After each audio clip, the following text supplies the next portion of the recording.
Good afternoon, everyone. This is meeting number 51 of the Standing Committee on Public Accounts, Wednesday, April 5th, 2017.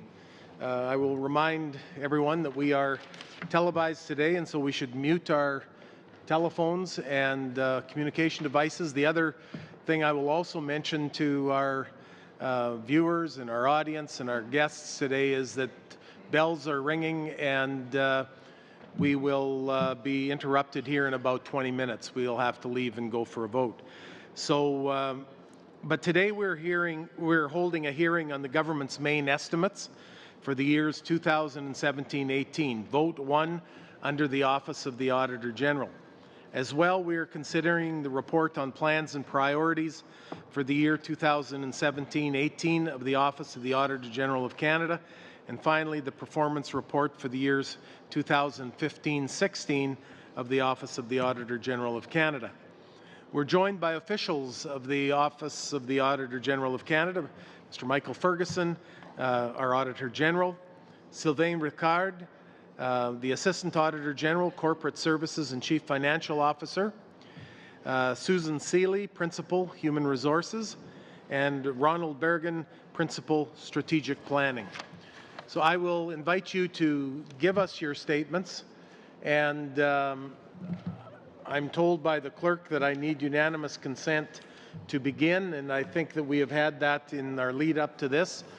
So I see that we have that, and we will welcome you and your statement today, sir.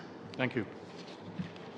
Mr. Chair, we're pleased to have this opportunity to discuss our office's 2015-16 performance report and our 2017-18 departmental plan. As the legislative auditor of the federal government and the 3 territories, we provide independent and objective assurance, advice, and information about government financial statements and the management of government programs. The Commissioner of the Environment and Sustainable Development carries out our mandate related to the environment and sustainable development. That is part of the mandate of our office. We conduct all of our audits in accordance with Canadian auditing standards. Our audits and our system of quality control are subject to internal practice reviews and independent external reviews to provide assurance that you can rely on the quality of our work. In addition to our audit work, we help to advance legislative audit methodology, accounting, and accounting standards and best practices. We also work internationally to support projects funded by Global Affairs Canada, build professional capacities, share knowledge, and promote better managed and accountable international institutions. Our net cost of operations was $90.7 million in the 2015-16 fiscal year, of which $13 million was services provided without charge by other government organizations. The balance was provided through the main estimates, including the $68.3 million that was approved under Vote 1. We had a budget of 557 full-time equivalent employees and employed the equivalent of 546 full-time employees. With these resources, we delivered 88 financial audits, 4 special examinations, 17 performance audits, and the audit of senators' expenses. This represents all planned audit work except for 1 special examination that we delayed. In our 2015-16 performance report, we note that parliamentary committees reviewed 55% of our performance audits. This number represents an increase from 44% in the 2014-15 fiscal year, although it's below our target of 65%. In total, we participated in 20 parliamentary committee hearings and briefings on our audit work. Les présidents des comités d'audit. Audit committee chairs and senior managers of the organizations for which we perform financial statement audits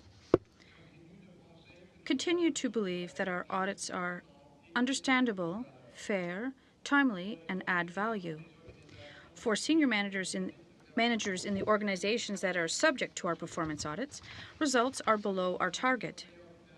To address the concerns they raised, we are now communicating our findings and recommendations earlier in the audit process. Remain generally positive.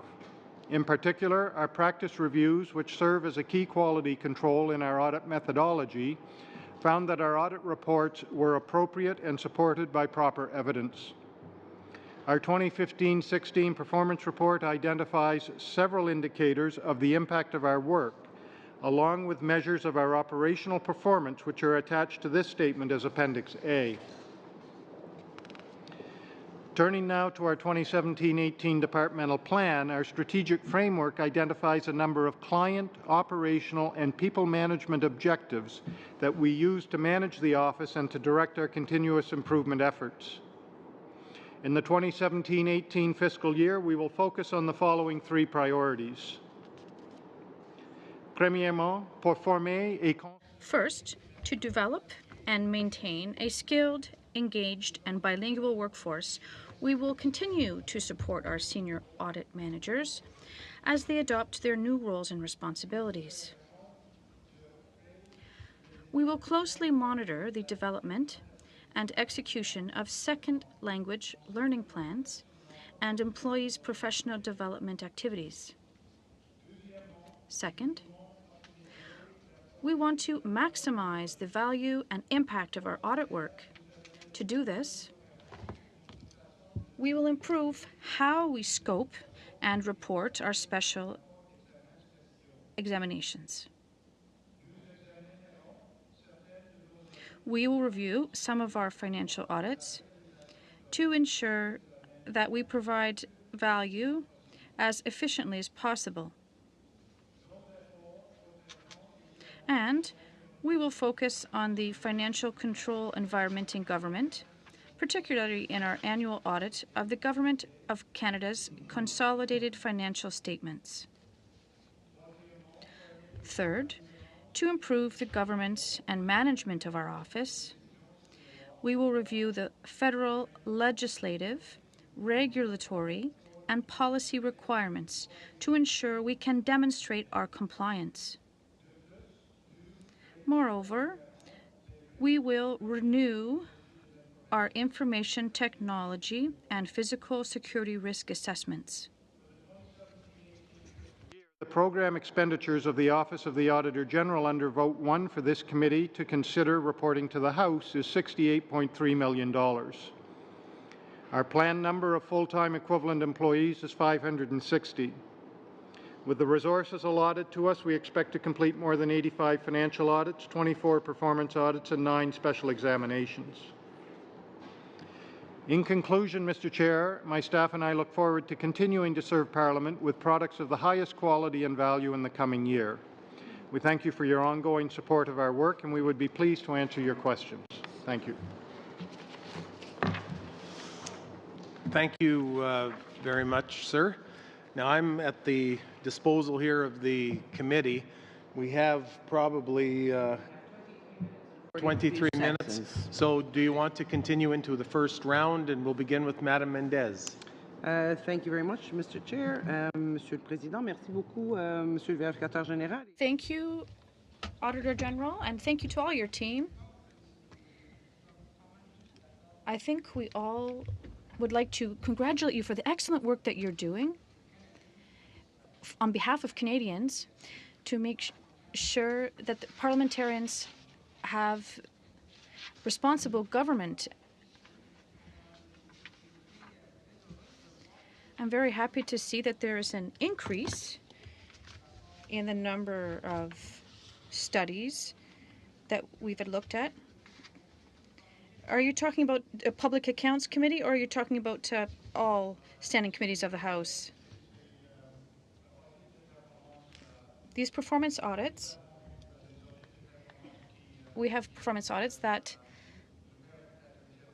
come from the Auditor General, but we also have those that are prepared by the Environment Commissioner and Sustainable Development. Most of our performance audits come from the OAG, but there are some that are prepared by the Commissioner. Because the Commissioner of the Environment and Sustainable Development is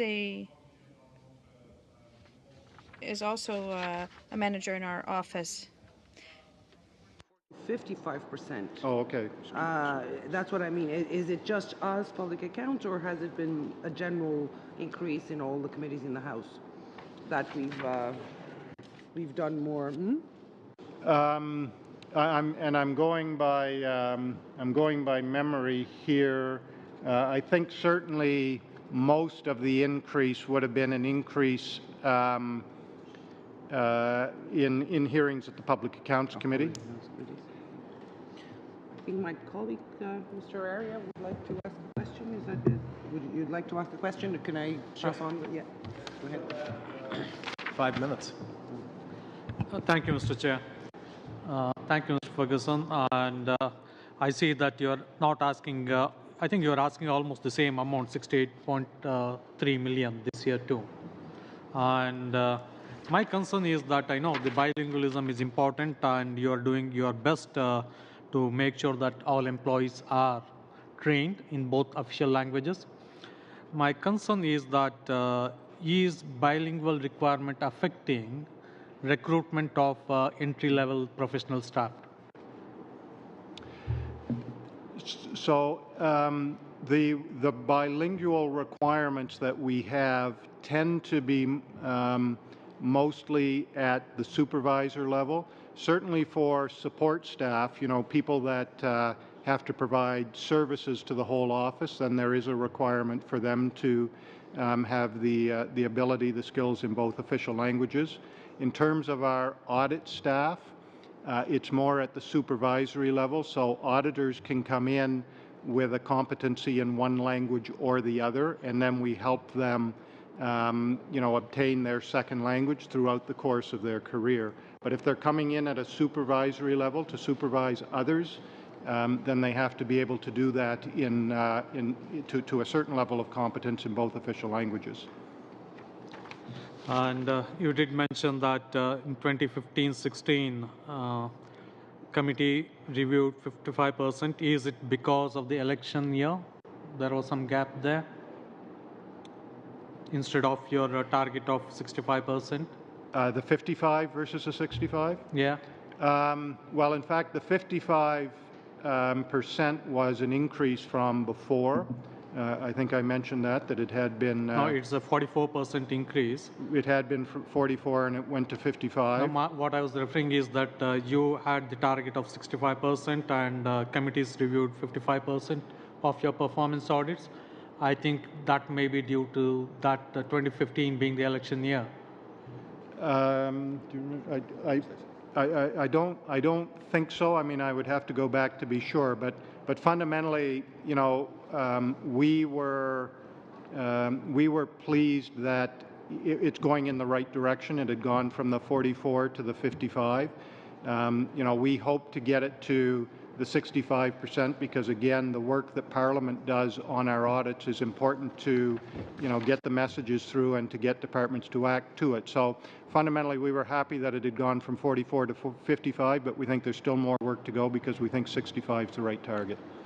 What kind of services are provided without charge by other government organizations you mentioned here? What happens is we get an amount voted in our main estimates. That amount tends to be used mostly for the direct cash transactions, the things that we have to pay for. But we also produce a set of financial statements using generally accepted accounting principles, and in the course of preparing that set of financial statements, we collect information about other services that other departments might provide. So I think it's fundamentally through the Department of Public Works, things like, accommodation. We don't pay rent on the space we occupy, and I think there was about $8 million in that. health and life insurance, so some things that we aren't paying for directly, but we try and accumulate all of that to give you a bit of a picture of the overall cost to government of running our organization, which is actually beyond just the main estimate amount because other departments are incurring some costs on our behalf. Thank you, Mr. Chair. Thank you very much, Mr. Area. We'll now move to Mr. McColman, please, for 7 minutes. Thank you, Chair. I wanted to extend my compliments to you, Mr. Ferguson, regarding the actual presentation of this information, and want to ask you, I know when you do audits, you go in and you bring us back and you give the departments information. Do you give them best practices in terms of presenting things? Because this presentation today and the materials we provided, for me, are a template for other parts of government to use. Do you recommend those kinds of things when you're in doing audits? Well, I think certainly, I mean, we don't sort of say to departments, here's how we do it, you should do it this way. But what we will do is point out where we think that, the way they're presenting information isn't conveying the information clearly. And we hold ourselves to the same standard. So we always go back and look at what we're doing and saying, are we preparing things clearly? You will see in our indicators that there are some things where we didn't meet our targets. We're not trying to sort of keep that information from Parliament. We set some targets. Some of them we meet, some of them we don't meet. And we feel that it's just, that what our job is to report to you what our situation is.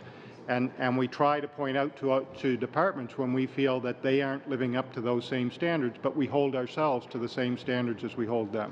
When I look at the raw numbers, it appears that you're continuing with a pretty level budget, not much increase in spending, yet you're doing more audits, whether they be of the different nature for your projected business plan. Given the fact that I'm sure there's internal pressures in terms of having to meet increased payroll costs and other added expenses that come along in your budgeting process, you're keeping it level. How do you explain being able to manage in this fashion over your planned period for the business plan you've presented us? So one thing that we are doing right now is we are going through a thorough review of our budget level to get a very good picture of what the next number of years looks like for us.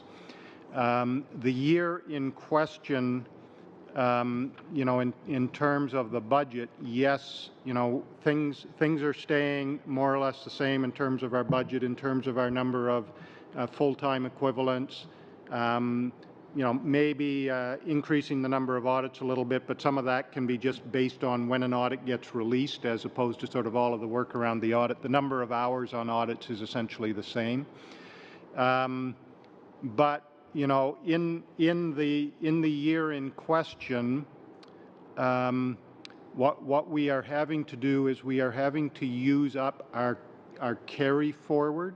So in past years, we didn't use all of the money that was allotted to us, and we had an amount that was carried forward. So when a department doesn't spend everything that was allotted to them, they can carry that forward. For the last number of years, we've been able to keep rolling that forward without ever having to use it. The idea being if we ever needed to use it on a big one-time expenditure, that's what we would do. But what's happening here is for the 2017-18 year, we're going to end up using up that carry forward to keep our operations at the same level. So that indicates that we may end up being under more severe budget pressure by the time 18-19 comes around. But we're working through that right now. We're trying to do a full analysis. We are doing a full analysis of our budget, and we're trying to work that issue through through the system. But things are tightening on us because we have had to use that carry forward. And can you give us just a ballpark of what that carry forward amount would have been? would have been around $3 million. $3 million. Still, on a budget of this size, it's admirable that you're able to keep your costs under control, because obviously payroll costs, as perhaps the major one, is they're ever increasing. So congratulations on that front. And that's all my questions, Mr. Chair. Okay, we still have some time here. I think you finished off a little early. Mr. McColman, we'll go to Mr. Weir, please. Okay, well, thanks very much for appearing before our committee for a bit of an abbreviated sitting. I did want to ask about some of your targets, specifically the target of having 65% of your reports reviewed by parliamentary committees. I'm just wondering how you or your office arrived at that figure. So we would have arrived at that figure. Actually, we probably put that in as a target a couple of years ago. And it would have been based on looking at sort of historical trends, looking at how many reports do we produce. So one of the first things we would have done is we would have said, well, how many of our reports do we think the Public Accounts Committee has a capacity, for example, to look at? And then, you know, that we feel that our reports also are of value in some instances to other committees as well. There are the reports of the Commissioner of the Environment and Sustainable Development that go before the Environment Committee. So we would have put all of that together based on the historical trends, based on the number of meetings we think the Public Accounts Committee will hold. And based on that, we said, okay, we think that about 65% of the audits that we produce, given the number of audits that we were producing, should be what we should be of interest to parliamentarians, so that they end up being the subject of a committee hearing. When you say it's based on historical trends, you noted in your opening remarks that there'd been this significant increase in just the past few years of the percentage of your reports reviewed by parliamentary committees. So are you suggesting that historically it was closer to 65% and it had fallen down lower in recent years, and now it's coming back? You know, if you go back over a 10-year period, I think, yes, you will see a wide variety in the percentage of our audits that were subject to a committee hearing. Now, some of that, as was asked in a previous question, some of that may have been because of election years, you know, and there aren't as many sitting days for committees and that type of thing, so we've had to factor some of those types of things into it as well. So does it make sense to conceive of 65% as an annual target, or is it more an average that we would expect over time with potentially significant variance from one year to the next? Well, I think, you know, when if the number of sitting days is reduced for whatever reason, then obviously, you know, the 65 would have to be adjusted. I think really the 65 would be our target for any year where there's sort of just a normal number of sitting days. Okay. I think I'm going to probably cut us off here just to be safe, so that everyone gets the chance to get to the vote. The bells are ringing and the lights are flashing. So we will come back immediately after the vote. We still have 6 minutes to get there, but and I will pick up with Mr. Weir again. You still have time on your time. So we're going to suspend. And I apologize to our guests for this. This happens on occasion. Actually, with a minority government, it happens much more. But with this parliament, it seems to happen a fair bit as well. So we'll suspend.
We'll call this meeting back to order. We've just come back from votes, and so we have quorum, and we'll now go back to where we ended up. And Mr. Weir, you still have nearly 5 minutes left. Okay, well, thanks a lot. I'd like to ask about your executive committee. I believe you've reduced the size of it, and you plan to further reduce the size. And I wonder if you could just tell us a bit about how that might affect the functioning of your office. Sure, and in fact, we have gotten the executive committee now down to the size that we were targeting. When I originally joined the office, the executive committee was about 18 members. It's now down to 9 members, which we think is the right size for our size of organization. And you know, as you see in our document, we talk a lot about roles and responsibilities. So what we have done over the course of the last probably about 3 years is we've looked at our organization, we've looked at the levels in the organization, and we've determined who we believe should be doing what. And we felt that there were people at fairly high levels in the organization that you know, we weren't letting them do the jobs that they were capable of doing. So now that we've properly defined the roles and responsibilities, we've been able to reduce our senior executive group from 18 members to 9. Okay, and you feel that that's the right number just because that's the minimum number you need, or do you think it's easier for that size of a group to make decisions? I think it's certainly easier for that size of a group to operate as an executive team. I think it also establishes the right number of sort of direct reports all the way through the organization of people reporting you know, to people. I think when we had 18 members on the executive committee, the executive committee was too much in the detail rather than actually just managing and letting the auditors deal with the details. Okay. Well, I guess at the risk of getting into detail, I did want to ask you about the reduction of your planned spending by $2 million from 2017-18 to 2018-19, and I just wondered, you know, what explains that decrease? Which numbers are you referring to, just sort of for the record, so I know which numbers that I'm dealing with? Well, I guess it's the planned spending figures, so I think they would include those services that come from other departments and agencies that may not be billed for. So, you know, and again, without knowing exactly which numbers that I'm dealing with, certainly from year to year, for example, one of the things that we get in our budget is an amount for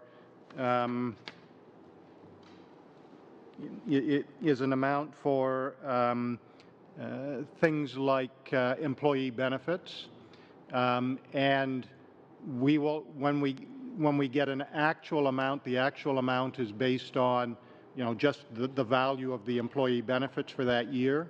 But then the next year we will have an estimate again in the main estimates, and it can change significantly, right? So I think probably some of that may be a matter of estimating from, okay, here's the actual employee benefits to, you know, here's an estimate of what those employee benefits might be.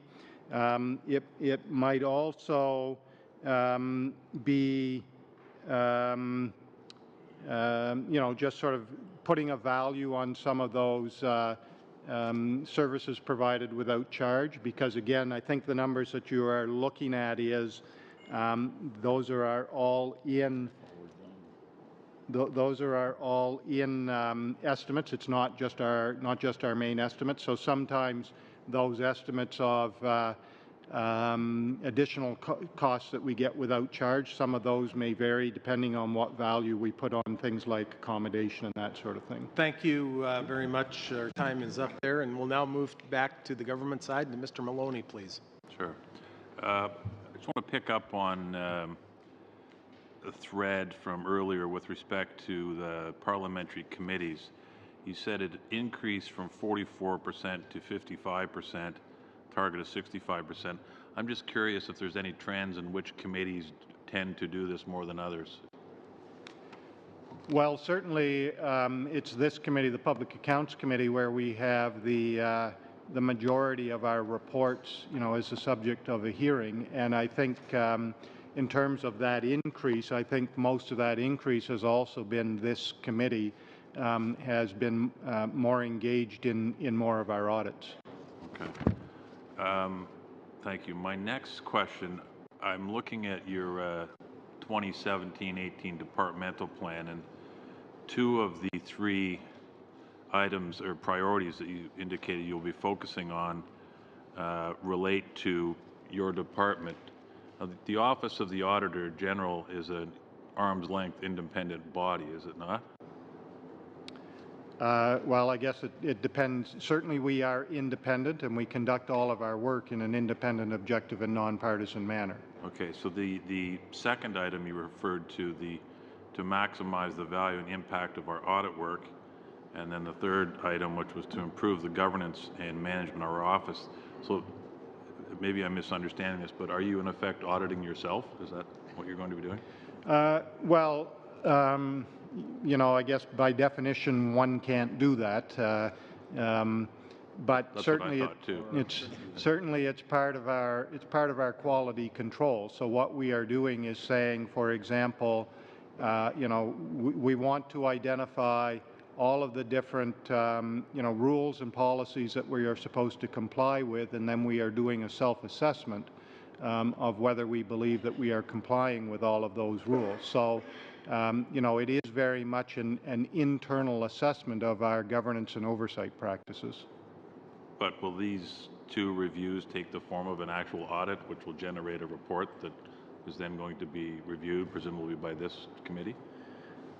Well, I guess only when it becomes part of our performance report, and we come back and we say what we have done on these things. But all of these are sort of how we do our work. They're not the end product of our work. So, selection of audits that have significant impact and value, for example, what we are saying is, we need to put more emphasis on how we add value and when our reports are bringing value to Parliament. So, that's more a matter of us trying to understand what is the value of our reports and trying to put more emphasis on audits with more value. So it's not producing a report of any kind in that type of situation.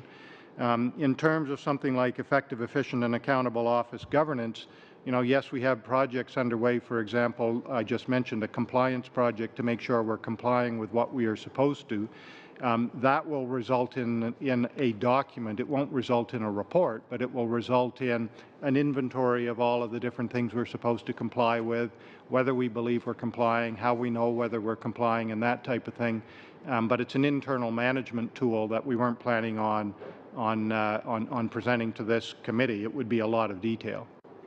Okay, so the outcome of these two priorities, then that's purely internal. It doesn't come to this committee or to any other body.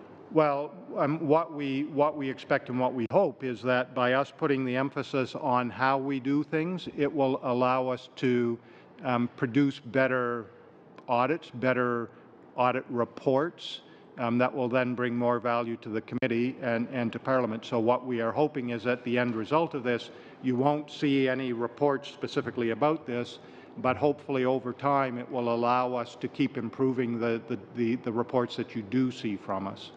Okay, so the answer to my question then is no. So this is a for your eyes only outcome. Is that right?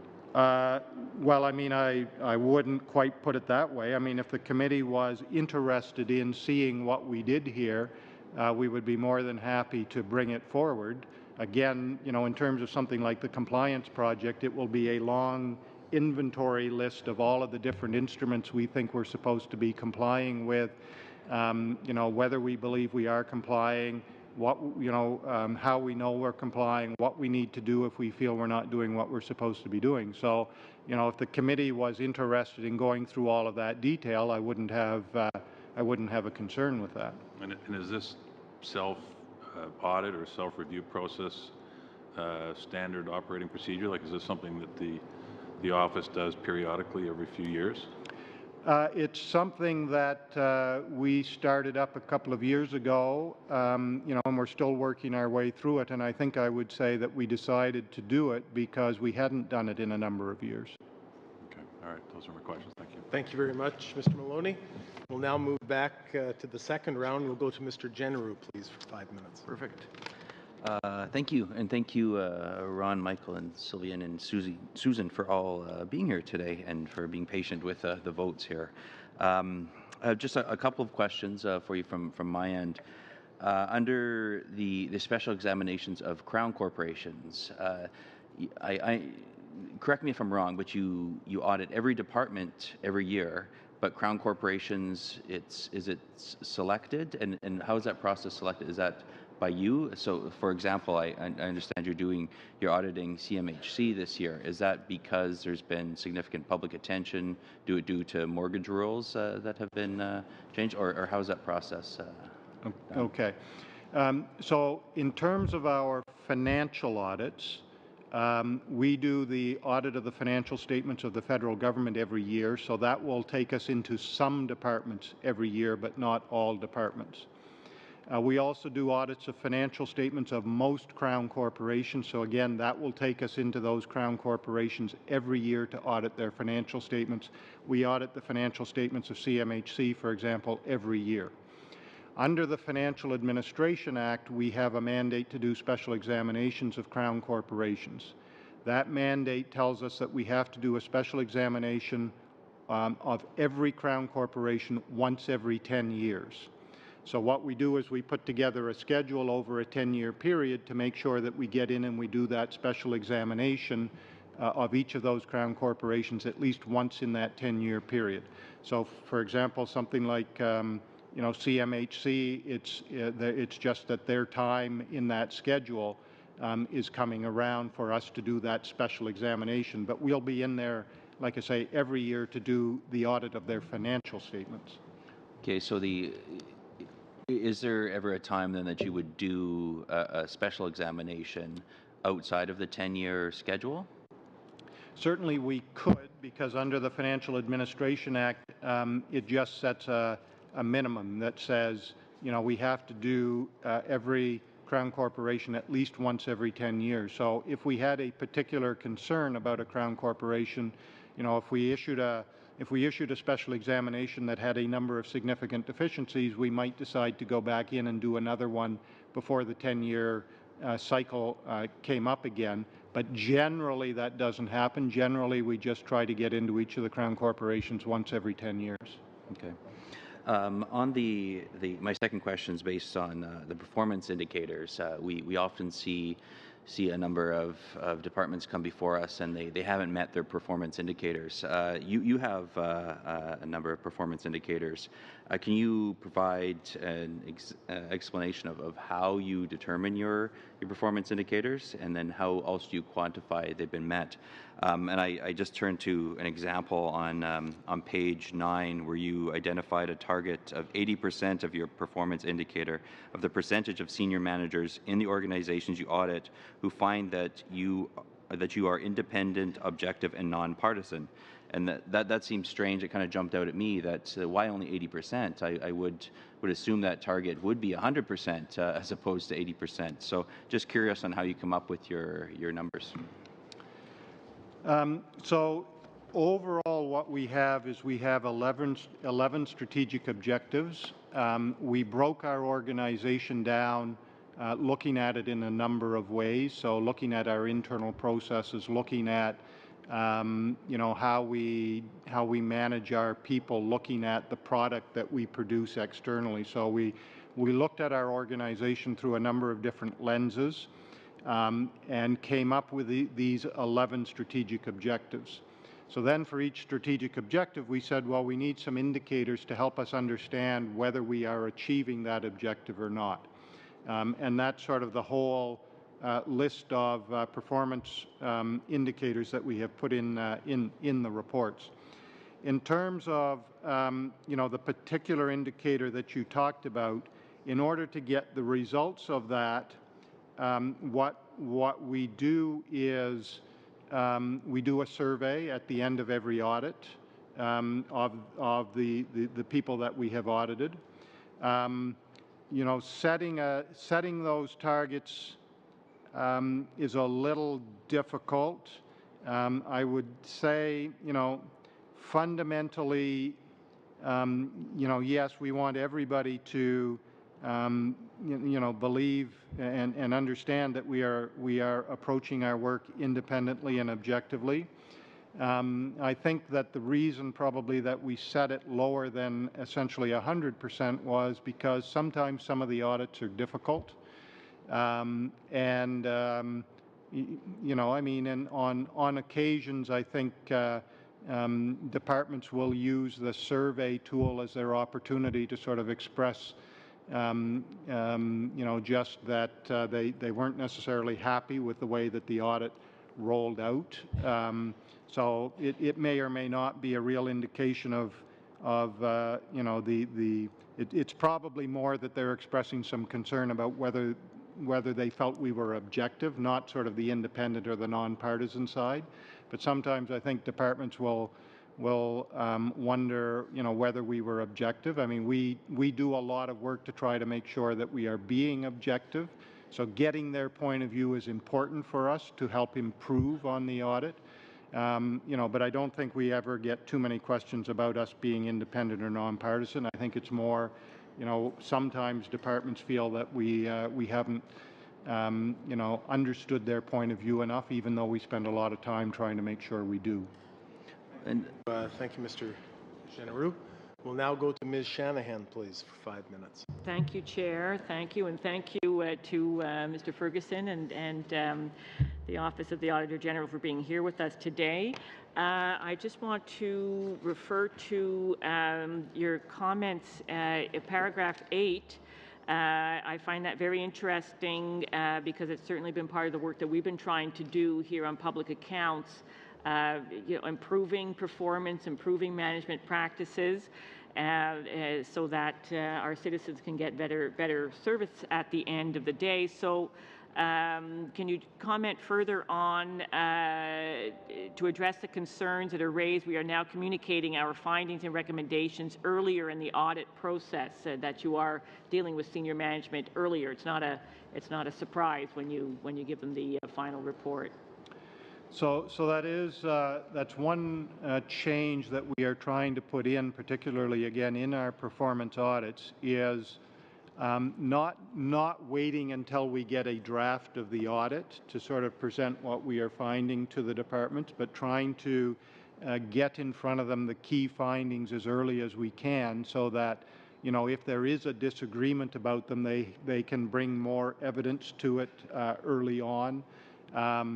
You know, or maybe it's a bit of we have a bit of a misunderstanding. Maybe we just need to reword the way that we have identified something. So the earlier we can bring the findings to the departments and start to have a conversation about exactly what we find and get agreement on it, or get access to all of the evidence that exists, then the easier it will be to you know, to prepare the report.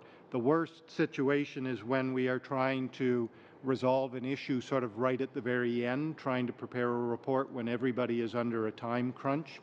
So we're trying to move those types of conversations earlier into the process, so people, you know, have enough time to understand exactly what we're saying and bring whatever evidence that they feel they need to bring to us, so that they don't feel like they're under a time crunch. Well, thank you, very much appreciated. Another issue that you have brought to our attention in the past, that we need to be looking at down the road with organizations, is the whole idea of data collection, information technology, the quality around IT systems. And here I see that for yourself, for your office, that this is one of the key risks that you've identified. Could you expand on that? Yes, you know, again, so we have some systems that are that have been around for a while. You know, I mean, we do put a lot of effort into making sure that the data that we are collecting is of quality data, but, you know, we have perhaps some systems that don't talk to each other that are collecting similar data. And I think, you know, in terms of our main systems, the systems, for example, where we collect and store the evidence that we use in audits, you know, we spend a lot of time making sure that those systems are properly maintained, they're properly updated, that the information that we have in them is accurate. But there are some of our supporting systems that are older systems. You know, the system we use to track our time, because we track all of the time that we put on audit, so we know how many hours we put on every audit, for example. Some of those systems are older and harder to maintain, and perhaps they don't talk to other systems in the office. So, you know, we are having a bit of a challenge in terms of you know, some of our older systems. And now I'm going to ask you the last question, which you have told us yourself, Mr. Ferguson, that we're to avoid asking departments when it comes to audits. Do you have sufficient financial resources to meet your mandate? Well, you know, again, that's something that we are looking at very seriously at this point. I mean, we are concerned that at the end of this year we will not have any carry forward anymore. You know, that we are going to have to use our carry forward as part of our operation. So we're looking at that very seriously, and you know, starting to have some conversations within the machinery of government to try to establish what our you know, what our level of budget should be. So I mean, we're okay for the short term, but I'm not exactly sure yet what our situation is going to be longer term. Thank you very much. We'll now go back to the opposition side and to Mr. McColman, please, for 5 minutes. Mr. Ferguson, I know that you've been involved in, and I'm wondering if you can update Canadians watching this on your audit of the Phoenix pay system. Well, Mr. Chair, that's an audit that is well underway. I guess what I should say is there are actually 3 different pieces of work that we are doing related to the Phoenix pay system. So, as part of preparing an audit opinion on the financial statements of the Government of Canada, of course, one of the big expenditure items in there is payroll. So we have to audit, you know, the results of the payroll calculations that come out of the Phoenix pay system to know whether the amount recorded by the government as pay expense is accurate or not. In the past, we were able to rely on the controls around the pay system, which meant we didn't have to look at as many individual transactions to make sure those transactions were right. Now we can't rely as much on the controls around the system, so we're having to look at more individual transactions, which means that's increasing the amount of work that we have to do on the audit that we have of the financial statements of the Government of Canada. In addition to that, we have one performance audit underway, and we have another performance audit that is in the planning stage. The performance audit that is underway right now, which we plan to report in the fall, is essentially about you know, what the departments are doing, essentially sort of to manage the situation and to get things back on track. The other audit that is in the planning stages, and I think we would report more in the spring of 2018, will be sort of that backward-looking.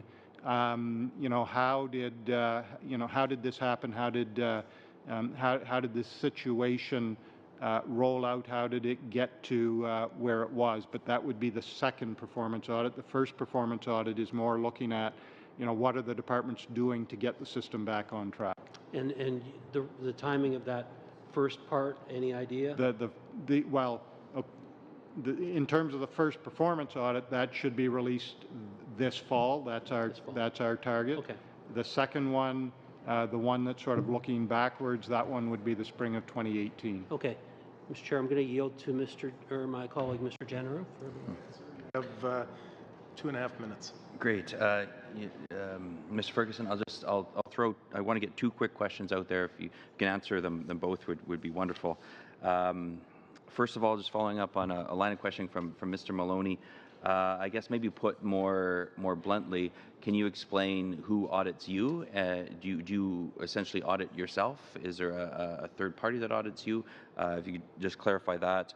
And then also going back to my line of questioning, it seems so the target of that 80% for the independent, objective, and nonpartisan for your office, it seems like that's set to be met essentially, as opposed to identifying any problems. It seems like there's a 20% buffer that's there that is said where deputy ministers. I imagine deputy ministers don't want to be audited by you, but you know it's part of your role and part of the role of the deputy minister. So if you can comment again, maybe a little bit more depth on that, those two questions. Okay. Thanks. So in terms of who audits us, as you will see in our performance report, we prepare a set of financial statements every year, and there is an external auditor that comes in and audits our set of financial statements. We have an audit committee that oversees that process, made up of 3 external members. They're not employees of the office. We prepare a set of statements. We have an external auditor come in and do that audit. We are also subject to investigations by other agents of Parliament, so anything related to information, privacy, official languages, they can come in and look at what we're doing at any time. We're subject to examination by provincial accounting institutes as well. So, we train accounting students. They can get their accounting designation through our office. In order for us to be able to do that, we have to meet the standards of the professional accounting bodies across Canada, the chartered professional accounting bodies across Canada. So they will come in from time to time and review our work. We have an internal practice review process. So we have our own group of internal audit and practice review. And what they do is they go and look at the files of our auditors to make sure that our auditors are complying with professional standards. And then once within the mandate of every Auditor General, so about once every 10 years, we are subject to what's referred to as a peer review. The last one was completed in about 2010. It was led by the Australian National Audit Office, and it looked at how we conduct our work. We're in the process now of planning the next one, and we have 3 or 4 countries, I think, that have agreed to be part of the team, the peer review team. One is the Government Accountability Office from the United States. Another one is the National Audit Office of South Africa, and I think there are a couple of others who will come in and review what we do. So we do subject ourselves to quite a bit of external review of how we conduct our work. In terms of the 80%, I'm going to take that as a very useful suggestion for us to go back and see whether it's time to reestablish where we set that target. Perhaps we should be increasing that. Maybe we have set that too low to make it too easy for us to meet it. Thank you. Good. Thank you, Mr. General. We'll now move to Ms. Mendez, please. Désolée, petite consultation rapide. J'ai en fait juste une question. I just have one question. I'd like to know, Mr. Ferguson, if the committee was concerned about a special examination of one of our departments or one of our programs in particular, if we asked you to do a special examination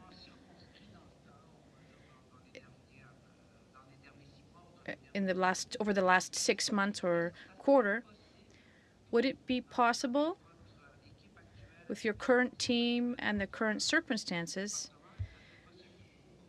would it be possible for you to accept a request of this nature? Of course, if the committee were to ask for such an audit, it would be important for us to consider this. But it's a little difficult for us to adjust our audits because our employees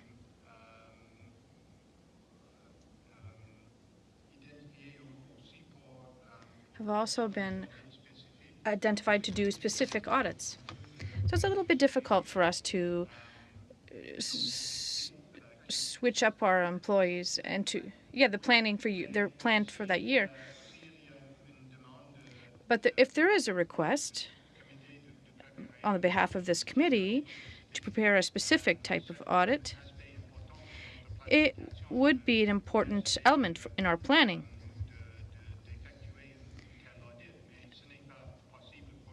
It wouldn't be possible for us to just change all our plans immediately. It would take us some time to react to such a request. Secondary motive, if you wish, quote unquote, following again our trip to Britain and seeing how their Public Accounts Committee has this opportunity of asking the equivalent of the Auditor General's office to do these spot checks on certain departments and certain ministries. We thought it could be useful for us as a Public Accounts Committee to have that possibility of requesting your assistance when we would like to dig into something more specifically.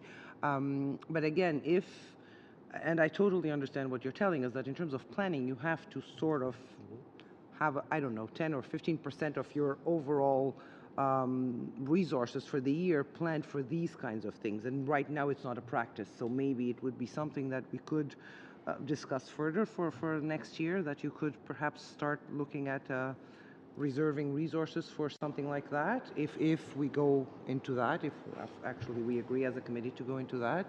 But it's, I believe, something that would improve our work as a committee too, to be able to do some of these spot checks when necessary. So it's more just a wishful, aspirational thing that I'm putting out there, but I'm glad you answered us for now. Well, and quite frankly, it's something that we would like to be able to do, whether the request came from the committee or other things, to sort of perhaps have a bit of a team that could go and look at these types of issues. Now, of course, to have a team that can be that flexible and that nimble, we would have to make sure that anything they were looking at would have to be of short duration. I mean, our performance audits tend to take us 18 months to complete, right? So it would be a whole different type of product and report for us. We would have to carve out a certain number of employees to be able to do that. And again, right now, all of our auditors are scheduled sort of throughout a whole year. We have a scheduling piece of software. We know who all our people are. We know all of the audits that we're going to do. We've got people scheduled out across all of that. And once we've done that, there isn't a lot of flexibility. So what we would have to figure out is essentially what audits. We would have to cut back on some audits so that we could set aside a team of auditors that would be able to react in that way. Which is why I'm putting it out there, maybe to consider for next year, yes. And then for the planning of next year, if the committee really does decide to go this way, that we can count on your collaboration to proceed. And I imagine your human resources department will have to look at the whole planning for. Thank you very much. Thank you very much for the answer. Des, we'll move to Mr. Weir again, please. Regarding your studies on the Phoenix pay system, I'm wondering if either or both of the reports will include a tally of the costs of fixing Phoenix? Well, I guess really at this point I can't say what will end up being in the report. I mean, we're still in the process of working our way through that. So, I mean, I haven't sort of seen any preliminary findings or anything, so I really can't at this point comment on what might be in the report. Okay. Well, perhaps I'll just kind of rephrase it as a comment rather than a question, that I think that would be quite a valuable thing to produce, because, of course, in the last budget, we didn't see any numbers about the cost of Phoenix. We've got an estimate from the government on the cost of the temporary pay centres, but we haven't seen any figures on the cost of compensating employees who incurred penalties or interest charges because they were not paid on time. So some sort of overall accounting of what the boondoggle has cost would be certainly of great interest to parliamentarians and Canadians. Again, I guess certainly I can take this suggestion of understanding the cost of the system back and see what we're planning on doing in terms of the audits that we have underway. I appreciate that. To go back to your 2015-16 performance report, it noted that several audits were delayed by issues with client readiness, and I'm wondering if you could just elaborate on what that means and what problems it created for your office.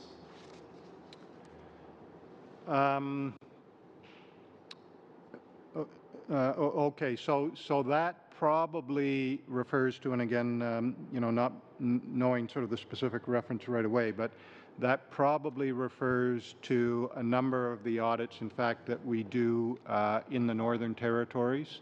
Because again, remember, we don't just do audits for the House of Commons. We also are the Auditor General for each of the 3 Northern Territories, and we report directly to the legislatures of the 3 territories. So we do audits of Crown corporations of those territories, and in some cases, they struggle with capacity issues, and that can put us behind schedule. I also know that we had a special examination planned of the Atomic Energy Canada Limited in this time frame, but because they were undergoing a change in their model and how they delivered services, it made sense for us to put that special examination off a little bit. So, that would have been an example in the federal government realm where they weren't ready for the special examination, but that was because they were going through a significant change in their structure and their model, as opposed to the types of issues we come across in the territories where sometimes they just have capacity issues that can put us behind schedule.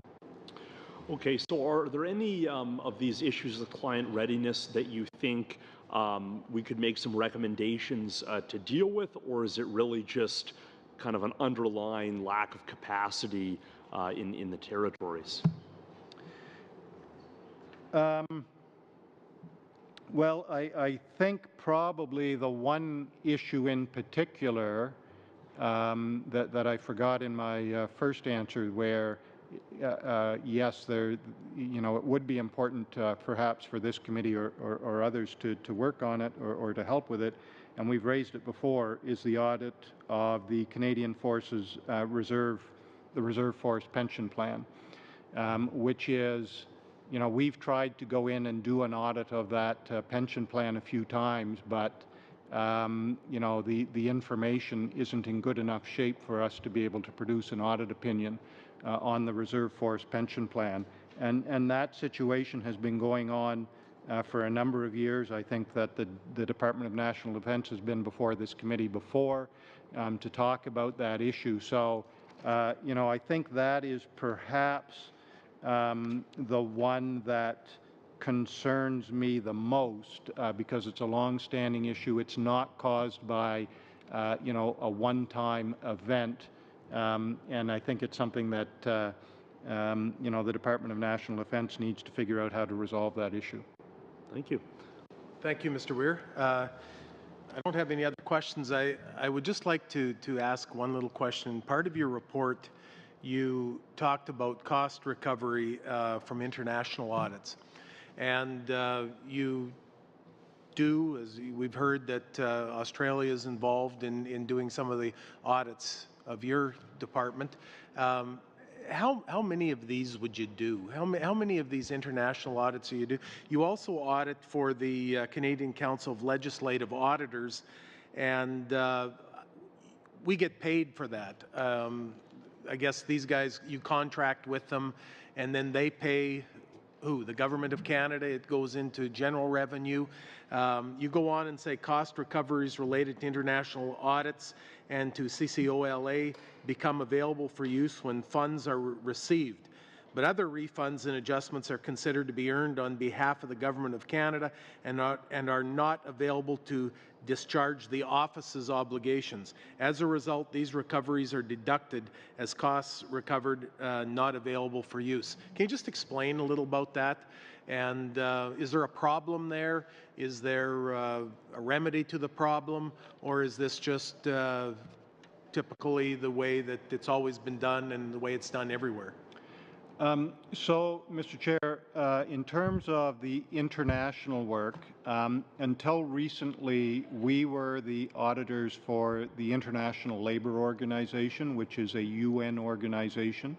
So we had a mandate to do their financial statement audit every year and to do a little bit of performance audit work, and the International Labour Organization paid us for that work that we did. And we being the Office of the Auditor General, okay, and the money went back into our budget. So essentially, it didn't affect our budget, us doing the audit of the International Labour Organization. That audit, our mandate for that audit has now terminated, but we have recently started up a mandate as the auditor of Interpol.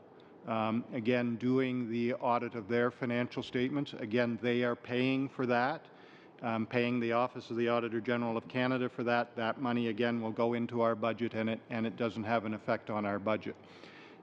We also, at all times, we feel that we should be involved in those types of international audits as a regular part of our business.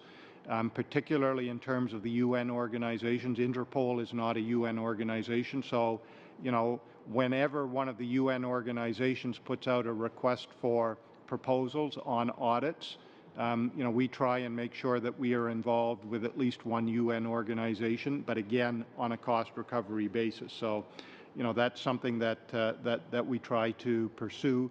Again, in a way, whereas whatever we charge those organizations, it gets paid to us and reduces the, it essentially becomes a revenue to us for the work that we do.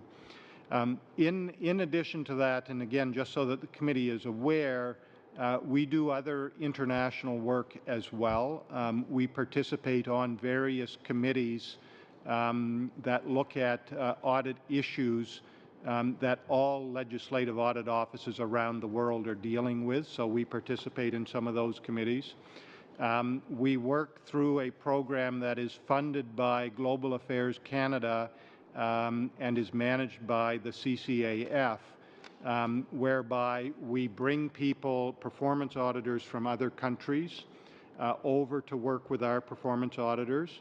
And in fact, sometimes they will come over and they will be housed or they will work with a provincial Auditor General's office, but we always have sort of 2 to 4 members within our office who come from other audit offices in other countries, usually African countries, Tanzania, Ghana, Cameroon, also Vietnam. So they will come over and they will work with us for 9 months, those auditors, and then go back and take what they have learned back to help their performance audit practices in their country. So that's another piece of work that we do on the international front through a program funded by Global Affairs Canada. In terms of CCOLA, which is that's the community of all legislative audit offices across Canada, so the provincial Auditor General offices and ourselves. What we do on that front is we run a secretariat for that group, that sort of keeps everything organized for us as a committee. We do have an agreement with provincial audit offices because, again, some of them don't have a lot of capacity. Some of them, I think the Auditor General's office of Prince Edward Island, for example, is maybe 17 to 20 people. So, we help them through, methodology or other advice, legal support, some of that type of thing. And we have agreements with the other legislative audit offices. They will pay us for that, and again, that money will go into our budget. Beyond those things, though, there may be other small items that we end up charging for. that just go back into the consolidated revenue fund. They don't come into our office's budget. Is there much of that? Like, are we talking Let me just... hundreds of thousands of dollars, or are we talking... It's, so in terms of 2016, the costs recovered okay. So on international audits, we recovered about $1.3 million in 2016. Other costs recovered, which part of that would have been the C-COLA, but $178,000 of that would have been costs that were recovered but weren't available for our use. So that's in the set of financial statements. Thank you very much. I don't see any other questions here that are ready to be posed. So I want to thank you for coming first. We also have to go through a couple of votes in regards to the amount granted in interim supply. And so I will right now, without suspending, just move to the question, which is, shall vote 1 less the amount of $17,067,274.75 granted in interim supply carry? All in favor? The estimates. Okay, go ahead. I should have called on you to explain. I thought it was circulated. No. The vote. Mainnet. The vote for the Office of the Auditor General this year, as in the main estimates, is $68,269,99. But the House approved interim supplies a couple of weeks ago. 17. Yeah, and we cannot vote on those. So technically, we can approve the 68 million minus the 17 million and a few pennies. Million something. So, okay. exactly. Perfect. We All get right. it. I'm not sure if that's as clear as you'd like it, Mr. McColman, but all right. So It's catching us by surprise. Yeah. this always happens after we deal with the main estimates if interim supply has already voted on allowing some funds being made available. So now we go back to the amount of interim supply, and you're going to make me read this again, and I'll read it again. Shall vote 1 less the amount of $17,067,274.75 granted in interim supply carry? All in favor? And that is carried. Shall the chair report vote 1 under the Office of the Auditor General to the House? All in favor of reporting that to the House? Opposed? That's carried unanimously. So thank you all for being here at our committee meeting today, and to our guests from the Auditor General's office, thank you for appearing for our main estimates and also for the good work that you do. Look forward to our next meeting next week. We're adjourned.